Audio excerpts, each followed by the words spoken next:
ડાબા હાથથી પણ બાણ જમણા હાથ તુલ્ય ચલાવી શકે તેને સવ્ય સાચી કહેવાય છે. ખાલી ડાબોડી હોય એને નહીં. નિમિત્ત માત્ર બનવાનું તાત્પર્ય અભિમાન શૂન્ય બનીને પુરુષાર્થ કરવાનું. યુદ્ધમાં કર્તવ્યમાં પૂરેપૂરી શક્તિ લગાડીને અભિમાન શૂન્ય બની રહેવાનું તાત્પર્ય છે. કર્તવ્યમાં પૂરી શક્તિ લગાડવાની અને ફળ ઈચ્છવું નહીં. ફળ ઈચ્છવું નહીં તો પછી એને આવે તો બીજાને દઈ દેવું એવું કંઈ જરૂર નથી. એના માટે ભડભડિયો નહીં રાખવાનો અને એના માટે ઝઘડો નહીં કરવાનો કે આ મને જ મળે ને બીજા કોઈને ન મળે. ભગવાને જે કર્મ, જે માણસ જેવું કર્મ કરે એનું ફળ એને જ આપે છે. ઉતાવળું નહીં થવાનું એટલું. ભગવાન કંઈ બીજાનું આને કર્યું હોય તો બીજાનું એનું ફળ બીજાને કોઈને આપી દે? ભગવાન કોઈ દી એવું આપતા જ નથી. જે કરે એને જ મળે.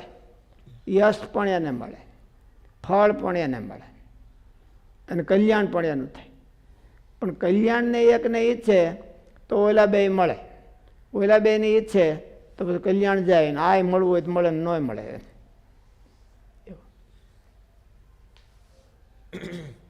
ભગવાને કીધું કે મય વેતે નિહતા પૂર્વ મેં આ બધાને મેં પહેલેથી જ મારી નાખ્યા છે, તારે ખાલી નિમિત્ત માત્ર બનવાનું છે. તો એવી રીતે મહારાજનું મિશન છે કે 100 કરોડ મનવારું લઈ અને જીવોને અક્ષરધામમાં લઈ જવા. તો એ વખતે પહેલાં થઈ ગયું છે, ઓલરેડી થઈ ગયું છે. અને પહેલાં થઈ નથી ગયું. ભગવાન કે તમે નહીં કરો તો બીજો કરશે. એ કામ તો થવાનું જ. એના કરતાં તમે નિમિત્ત થાવ તો તમારું કલ્યાણ થાય. આપણે ન કરીએ તો બીજા કોઈ કરે કે ન કરે? તો પછી ભગવાન બીજામાં પ્રેરણા કરશે, બીજામાં પ્રવેશ કરીને કરશે. એના કરતાં આપણે નિમિત્ત થઈને આપણે ભગવાનનો રાજીપો લઈ લેવો ને એમ. એટલા માટે ભગવાનનું કામ જે ભગવાને ધાર્યું છે તો થવાનું જ છે. એમાં નિમિત્ત કોણ થાય એ ખાટી જાય એટલું જ. જેને નિમિત્ત થતાં આવડી ગયું તો એનું કામ થઈ જાય. અને ટાયડો થાય તો ભગવાન કે કાંઈ નહીં, તો કાંઈ વાંધો નહીં, બીજો કોકને ગોતી લઈશ. ભગવાન તો બીજાને કોકને ગોતી લે. અને ભગવાનને કામ કરવું એ તો ડાબા હાથનો ખેલ છે. કોકને ખાલી પ્રેરણા જ કરવાની છે. ભગવાનને તો કંઈ એમાં દાખલો નથી કરવો પડતો. પણ આના જીવનું કલ્યાણ થઈ જાય જો આ થોડોક હરખો હાલે તો.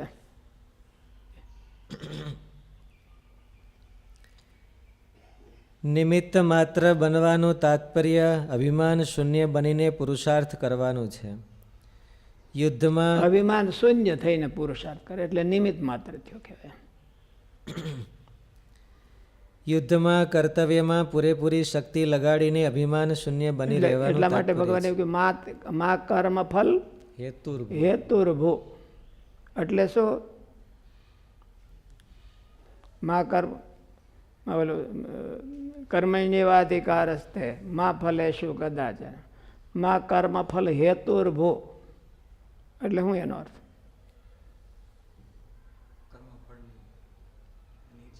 મેં બહુ સારું કર્યું, મેં બહુ સારું કર્યું એમ ગોખણપટ્ટી ન કર્યા, અભિમાન ન કરે. કર્મફલ હેતુર્ભુ એટલે અભિમાન એનું અભિમાન ન કરે. માતે સંગોસ્તુ અકર્મણી. પાછું કોઈક વતાવે તો હાવ મોકરો મોડે ને બેસી ન જા. કોઈક સારું કર્યું હોય ને કોઈક કે નથી સારું કર્યું તો આપણે બહુ સારા હોય, કોઈક કે આપણે ભૂંદર્યો તો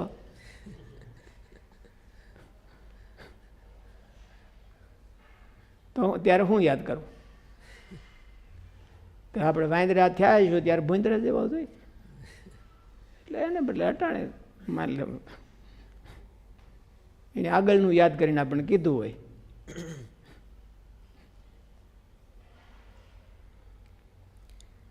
કર્તવ્યમાં પૂરેપૂરી શક્તિ લગાડીને અભિમાન શૂન્ય બની રહેવાનું તાત્પર્ય છે. વિજયનો પણ અભિમાન કે હર્ષ કરવાનો નથી. નિમિત્ત માત્ર બનીને કરવામાં પોતાના તરફ વિજયનો ઉત્સવ નહીં કરવાનો. એને હેપીનેસ હેપી બોલો શું કે ઉત્સવ સેલિબ્રેશન સેલિબ્રેશન. સેલિબ્રેશન. હેપીનેસનું સેલિબ્રેશન નહીં કરવાનું.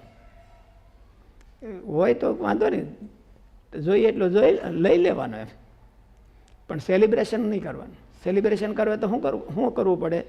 હોલિડે રાખવો પડે, રજા પાડવી પડે. સેલિબ્રેશન માટે તો આગલી તૈયારી માટે 7-8 દિન સેલિબ્રેશન કરવા માટે, પછી બીજે દી રજા પાડવી પડે. સેલિબ્રેશન જે દી થયું હોય તે દી કરતા એને બીજે દી રજા પાડવી પડે ને. એટલે ભગવાન કહે રજા ન પાડતું, રજા એકેય નહીં પાડવાની. એને જ નિષ્કામ સેવા કહેવાય. રજા પાડે તો નિષ્કામ સેવા ન રહે. સફળતા સેલિબ્રેટ ન કરે તો જેનું સફળતામાં યોગદાન હોય એને રેકોગ્નાઇઝ ન કરીએ. કહી દેવાનું આ તમારો ભાગ છે. એને જેને ઓલું હોય એને વાત કરી દેવાનું. કંઈ એને રજા પાડે તો જ એવું થાય કે સેલિબ્રેશન કરે તો જ એને ફીલ થાય એવું ન હોય. ક્રેડિટ દઈ દેવાની. શું? ક્રેડિટ દઈ દેવાની એટલે એને ફીલ થઈ જાય કે ભાઈ અમે કર્યું. ક્રેડિટનો જ વાંધો હોય ને, ફીલ તો જેને જેને ભાગ હોય એને બધાને આપણો તો કાંઈ વાંધો નહીં, પણ બધા ભાગવાળાની ચિંતા છે ને તમારે તો.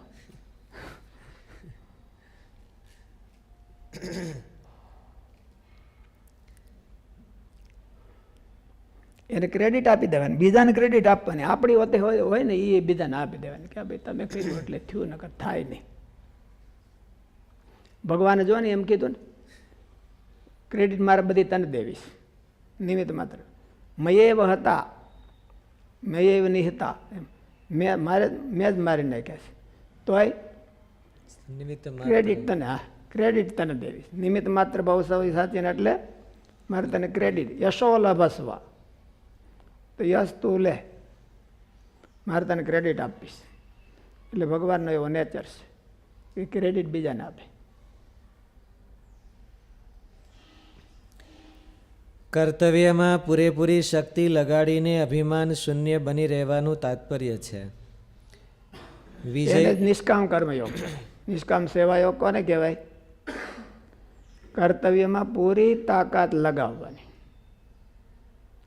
નહીં તો નિષ્કામ સેવાયોગ ન કહેવાય. કર્તવ્યમાં પૂરી તાકાત લગાવવાની કે ભાઈ આ થવું જ જોઈએ આ પ્રમાણે.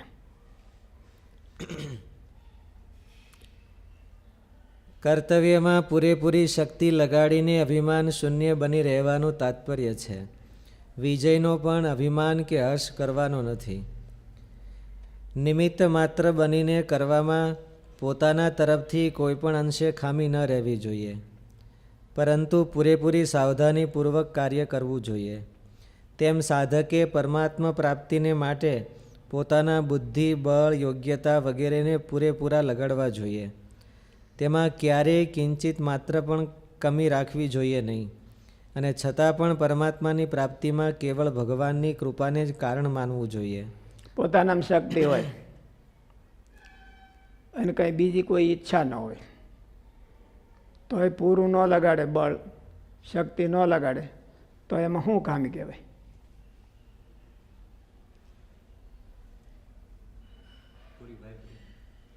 પૂરી ન વાપરે. એ તો ઘરની વસ્તુ છે તો વાપરવી કે નહીં એ તો એના હાથની વાત છે ને. કાંઈ જગતની ઈચ્છા નથી એને, અને પોતે કે ભગવાન વાપરે જ છે પણ પૂરી ન વાપરે તો એમાં શું ખામી કહેવાય? દેહાભિમાન કહેવાય. પૂરી વાપરવી નહીં એટલે દેહાભિમાનને પોષણ, એને દેહાભિમાન કહેવાય. પૂરી શક્તિ વાપરવી નહીં એ દેહાભિમાન છે, એટલે એ ખામી છે. પોતાનામાં જેટલી હોય એટલી વાપરી નાખે ત્યારે દેહાભિમાન પૂરું થાય. ક્યાં ભાઈ થાય?